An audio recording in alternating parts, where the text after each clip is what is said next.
प्रधानमंत्री नरेंद्र मोदी के लिए, भाजपा के लिए, उत्तर प्रदेश की जनता के लिए, किसके लिए आखिर क्या कह रहे हैं प्रधानमंत्री नरेंद्र मोदी और इसे किस रूप में देखा जाए? हालांकि हम तो लिख रहे हैं कि लाल टोपी से क्यों डर रहे हैं मोदी। राजीव जी, दरअसल अब जैसे जैसे चुनाव नजदीक आएंगे तो ये सब इस तरह के आक्रमण, इस तरह के शब्दावली का इस्तेमाल और बढ़ेगा। और ये जो शब्दावली है ये बयान करती है कि आप अपने अपोजिशन को कहां देख रहे हैं, किस लेवल पे देख रहे हैं। मोदी जी ने ये स्वीकार किया है कि लाल टोपी यानी समाजवादी पार्टी एक बड़ा चैलेंज है इस समय। उन्होंने उसको चैलेंज के तौर पर स्वीकार किया है इस भाषण में, और उन्हें लग रहा है कि एक लाल खतरा एक उनकी तरफ बढ़ रहा है। तो एक तरह से उनकी एक स्वीकारोक्ति है कि वो लाल झंडे को या लाल टोपी को उन्होंने अपने लिए शिनाख्त कर ली है कि भी ये खतरा है बड़ा हमारे सामने, इससे निपटना है।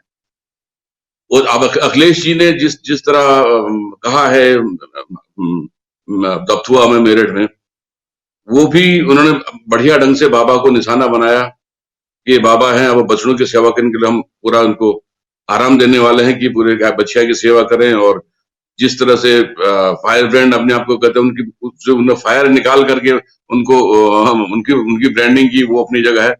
तो ये डेफिनेटली जो मोदी जी का जो भाषण है, कमोबेश उनके भाषण का एक सेट पैटर्न है। पहले वो लोकल जहां पे है वहां की जनता की भाषा बोली बोलते हैं, उसके बाद वो उनका एक विज्ञापनी भाषण होता है जिसमें सरकार की उपलब्धियां होती हैं, और उस विज्ञापनी भाषण के अंत में फिर वो एक लोकल कनेक्ट बनाते हैं। तो ये उनके भाषण का स्ट्रक्चर होता है। और उस स्ट्रक्चर में बीच में जब वो जो ऑडियंस कनेक्ट जिसको पैथोस कहते हैं, वहां के उसके लिए वो उस एलिमेंट को बनाने के लिए वो ऐसी चीजें उठाते हैं कि जो विपक्ष की कमजोर नब्ज है। समाजवादी पार्टी के दौर में कुछ चीजें थी जिससे लोगों को परेशानी हुई, तो फट से उनको उठाकर तो उसको और विस्तारित ढंग से प्रस्तुत करके, कलाकारी तो है ही भाषण में, तो मोदी जी के मुकाबले आज के देश में कोई बोलने वाला है नहीं जिस तरह वो करेक्ट करते हैं। तो उस भाषण में ये स्वीकारोक्ति है कि समाजवादी पार्टी को भारतीय जनता पार्टी ने एक तगड़ा विपक्ष, तगड़ा कंपटीटर माना है उत्तर प्रदेश में, और ये स्वीकार किया है कि इस बार जो है वो मुख्य मुकाबला उनका अखिलेश की पार्टी से है। जी राजीव। लेकिन क्या पश्चिमी उत्तर प्रदेश जिस खाई को 2013 में, और अभी हमारे साथी राहुल लाल जी बता भी रहे थे, खासकर मुजफ्फरनगर की चर्चा जब कर रहे थे, वो तो उस खाई को इस किसान आंदोलन ने पाट दिया है, मतलब बराबर कर दिया है, समतल कर दिया है। वहां अब ना हिंदू है ना मुसलमान है, वहां एक ही जात है, वो किसान है। और ये किसान एक तरफा विरोध कर रहे हैं, ये साफ दिखाई दे रहा है। मुखर होकर के बोल रहे हैं कि हमको इस सरकार ने बहुत तकलीफें दी है, हम इसके बाहर जाएंगे। अब क्या जो चेहरे पे शिकन की बात हम कह रहे थे प्रधानमंत्री नरेंद्र मोदी के, जिस चेहरे पे शिकन की बात, हवाइयां उड़ी हुई बात जो हम कह रहे थे योगी आदित्यनाथ के, क्या उसकी शुरुआत यहीं से होती है दिनेश जुयाल जी? क्योंकि आप जब उत्तराखंड में बैठे हैं, देहरादून में बैठे हुए हैं, तो आप भी कई बार बोलते हैं कि तराई के पाट में भी बहुत बुरी हालत है। जी राजीव जी, ये जो मेरठ के दफ्तुआ में जो जोश दिख रहा है, ये 84 खाप के चौधरी तो है ही हैं, उनका जोश तो है ही है। इसमें वहां के गुज्जर हैं, अहीर हैं, राजपूत हैं और मुसलमान हैं। तो जो अजगर और मजगर हम अलग अलग बोलते, इस बार वो अजमगर हो गया है। और ये वो जोश है, इस जोश को होना ही था। जिस तरह से किसानों ने जो भुगता है, हमने हमारी जेब कटी है इस संकट काल में, लेकिन किसान की जेब में कुछ नहीं गया। तेल तिलहन का दाम किसान को तो नहीं मिला, हमारी जेब कटी है, उसका इम्पैक्ट है। किसान जो वहां पर मर रहा है, आज संसद में राहुल जी ने मामला उठाया भी है। पंजाब की सरकार गिन रही है, 400 लोगों को मुआवजा भी दे दिया, 5-5 लाख रुपए, नौकरियां भी दे दी। हरियाणा में गिनती हो रही है, लेकिन हमारी दिल्ली की सरकार के पास कोई रिकॉर्ड नहीं है। अजीब सी बात है। तो ये किसानों का रैला है, किसानों का जोश है जो मेरठ में दिखाई दे रहा है। और इस रैले में हरियाणा का भी इम्पैक्ट है, वहां से हरियाणा लगा हुआ है, इसमें जो है पंजाब का भी इम्पैक्ट है, और दिल्ली का इम्पैक्ट है, तो उत्तराखंड का भी थोड़ा बहुत इम्पैक्ट हो सकता है।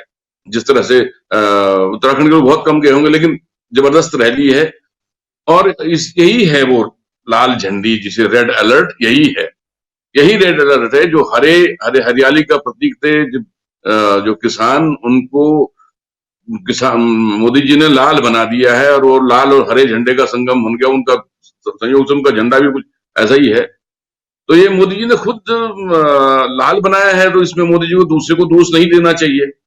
अगर ये रेड अलर्ट है तो ये मोदी जी का तैयार किया हुआ रेड अलर्ट है, क्योंकि जब ये हो रहा था तब मोदी जी बहुत निश्चिंत थे कि मैं मोदी जी हूं, मेरा इतना आभा मंडल है कि लोग मोदी के नाम पर कुछ भी करेंगे, और सब मोदी फैक्टर ही सब कुछ होता है, और बाकी सब चीजें गौण हो जाती हैं। लेकिन दिख रहा है, अभी कुछ दिन पहले यहाँ इसी महीने की शुरुआत में देहरादून में उनकी रैली हुई थी मोदी जी, यहाँ पर उन्होंने भी 1800 करोड़ की 1000 करोड़ की योजनाओं का शिलान्यास और ये सब बातें ही स्टाइल गढ़वाली में बोले। कल वो कुमाऊं में जाएंगे, कुमाऊं में बोलेंगे, कुमाऊं नहीं बोलेंगे, और फिर वही तंज, तीखे तंज होते हैं मोदी जी के। और वो जो पब्लिक है उसको पकड़ने के लिहाज से वो उन तंज को उस तरह तराशते, उसमें बड़ी मेहनत करते हैं। डेटा वेटा जो उनकी कंपनी तैयार करती है, ब्रिगेड जो उनकी, वो बिल्कुल इस तरह तैयार किए जाते हैं कि दिमाग में बैठ जाए। दरअसल मोदी जी की ऑडियंस वो है जो जो अपने दिमाग से जिसने सोचना छोड़ दिया है।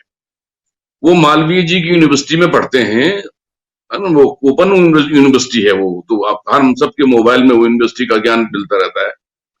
और आजकल लोगों ने अपने दिमाग, मतलब ज्ञान अर्जित करना, किताबें कहाँ लोग पढ़ते हैं। मैं आजकल कॉलेज में पढ़ाता भी हूं, तो मैं देखता हूँ कि आजकल बच्चों ने भी किताब पढ़ना छोड़ दिया है। वहां भी व्हाट्सएप का ज्ञान चल रहा है। तो व्हाट्सएप के ज्ञान के भरोसे हो चुके लोग एक तो हमारी इस दौर में, पिछले ये जो संघीय दौर आया है, इस दौर में ये आदमी के दिमाग का व्हाट्सएपीकरण बड़ी तेजी से हुआ है। उसका अब अंदर जो था वो सब खाली करके उसमें वो सब भरा गया है। और जब जो इस तरह की ऑडियंस हो गई है, वो मोदी जी की ऑडियंस है। मोदी जी को उसमें पोटेंशियल दिखाई दे रहा है। लेकिन जो इम्पैक्ट हमने देहरादून में देखा, मोदी जी की रैली होती थी, उसका कई दिनों तक असर होता था, उनकी बातें कान में गूंजती थी, और लेकिन इस बार नहीं गूंज रही है। ये मोदी जी के लिए अच्छी खबर नहीं है। इस बार जो है वो चुनाव में जब मोदी जी एक इलाके से होकर जाते थे तो लगता था कि मोदी जी यहाँ से गए हैं, कई दिन तक रहता था। इस बार ऐसा नहीं है। गोरखपुर में कोई इम्पैक्ट नहीं दिख रहा है बहुत। अब आगे क्या होता, क्योंकि आपका अगले सर्वे हम देखेंगे, मुझे तो लगता है उसमें कोई स्वतंत्र आने वाला है नहीं, क्योंकि आदमी पक चुका है। वैसे इस हमने दौर, जो खासकर जो ये कोरोना काल गुजरा है, इसमें आम आदमी ने जो दुख तकलीफ भेजे हैं, जो किसान आंदोलन को हम जिस तरह से कोई कॉमन आदमी ने उसको किसान के साथ में जोड़ा है, जो एम्पैथी जो डेवलप हुई है पूरे ऑल ओवर इंडिया इस आंदोलन की वजह से किसानों के प्रति, तो वो उसको एक बड़ा फैक्टर है, और वो असर देने वाला है। तो ये जोश, जो दफ्तुआ का जोश है राजीव जी, मुझे लगता है कि ये वाकई रेड अलर्ट है, खतरे की घंटी है मोदी जी के लिए। और अच्छा है उन्होंने समझ लिया टाइम से। अब देखिए उसका उपचार क्या करते हैं, ये देखने वाली बात है।